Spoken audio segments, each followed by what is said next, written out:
Hi friends, ನಮ್ಮಮ್ಮ ಊರಿಂದ ಬೆಣ್ಣೆ ಕೊಟ್ಟು ಕಳಿಸಿದ್ರು. ತುಪ್ಪ ಕಾಯಿಸೋಣ ಅಂತ ಮಾಡ್ತಾಯಿದ್ದೀನಿ. ನಿಮಗೂ ಹೆಲ್ಪ್ ಆಗ್ಬೋದು ಅಂತ ವಿಡಿಯೋ ಹಾಕ್ತಿದ್ದೀನಿ ಫ್ರೆಂಡ್ಸ್.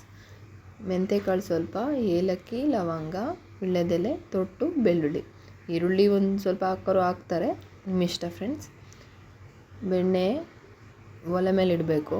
ಅದಾದಮೇಲೆ ಬೆಳ್ಳುಳ್ಳಿ ಎಲ್ಲ ಜಜ್ಕೋಬೇಕು. ವೀಳ್ಯದೆಲೆ ಸ್ವಲ್ಪ ಕಟ್ ಮಾಡಿ, ತೊಟ್ಟೆಲ್ಲ ಇರುತ್ತಲ್ಲ ಅದನ್ನು ಅಷ್ಟೇ ಜಜ್ಜಿಬಿಟ್ಟು ಹಾಕಿ, ಆಮೇಲೆ ಪೌಡರ್ಗಳು ಮಾಡ್ಕೋಬೇಕು. ಅದು ಹೇಳಿದ್ನಲ್ಲ, ಆ ಪೌಡರ್ ಮಾಡಿಕೊಂಡು ಆಮೇಲೆ ಅರಿಶಿನ ಪುಡಿ ಹಾಕಿ ಕಾಯಿಸ್ಬೇಕು ಫ್ರೆಂಡ್ಸ್.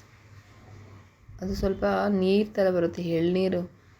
ಲಾಸ್ಟಿಗೆ ಸ್ವಲ್ಪ ಒಂದು 1/4 ಗಂಟೆ ಕಾಯಿಸ್ಬೇಕು. ಚೆನ್ನಾಗಿ ಕಾದ್ಮೇಲೆ ತೆಳ್ಳಗೆ ಗೊತ್ತಾಗುತ್ತೆ ಫ್ರೆಂಡ್ಸ್. ಅದು ಲಾಸ್ಟಿಗೆ ನಾನು ತೋರಿಸ್ತೀನಿ ಯಾವ ಥರ ಬರುತ್ತೆ ಅಂತ.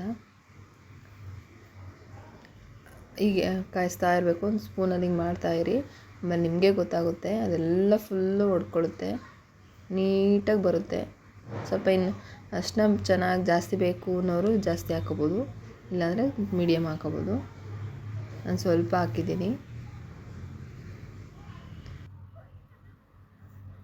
ಸ್ವಲ್ಪ ಲೈಟಾಗಿ 1-2-3 ಕಾಳು ಉಪ್ಪು ಹಾಕಿ ಫ್ರೆಂಡ್ಸ್, ಚೆನ್ನಾಗಿ ಟೇಸ್ಟ್ ಕೊಡುತ್ತೆ. ಇಲ್ಲಾಂದರೆ ಸಪ್ಪೆ ಸಪ್ಪೆ ಅನಿಸುತ್ತೆ ಅಂತ ಅಷ್ಟೇ. ಈ ಥರ ಸೋಸಬೇಕು ಲಾಸ್ಟಿಗೆ. ಒಂದು ಬಾಕ್ಸಿಗೆ, ಸ್ಟೀಲ್ ಬಾಕ್ಸ್ಗೆ ಸೋಸಿಟ್ಕೊಡಿ, ಚೆನ್ನಾಗಿರುತ್ತೆ ನೋಡಿ. ಲಾಸ್ಟಿಗೆ ಅದು ಗಷ್ಟನೋ ಒಬ್ಬೊಬ್ಬರು ಒಗ್ಗರಣೆಗೆಲ್ಲ ಕೊಡ್ತಾರೆ, ಆದರೆ ಅದರಲ್ಲಿ ಕೊಲೆಸ್ಟ್ರಾಲ್ ಜಾಸ್ತಿ ಇರುತ್ತೆ ಫ್ರೆಂಡ್ಸ್. ಹಾಗಾಗಿ ಯೂಸ್ ಮಾಡಲ್ಲ ನಾನು. ಅಂದರೆ ಟೇಸ್ಟ್ ಚೆನ್ನಾಗಿರುತ್ತೆ ಅದು, ಆದರೆ ಬ್ಯಾಡ್ ಕೊಲೆಸ್ಟ್ರಾಲ್ ಇರುತ್ತೆ ಅಂತ ನಾನು ಯೂಸ್ ಮಾಡಲ್ಲ. ನೀವು ಬೇಕಾದರೆ ಟ್ರೈ ಮಾಡ್ಬೋದು.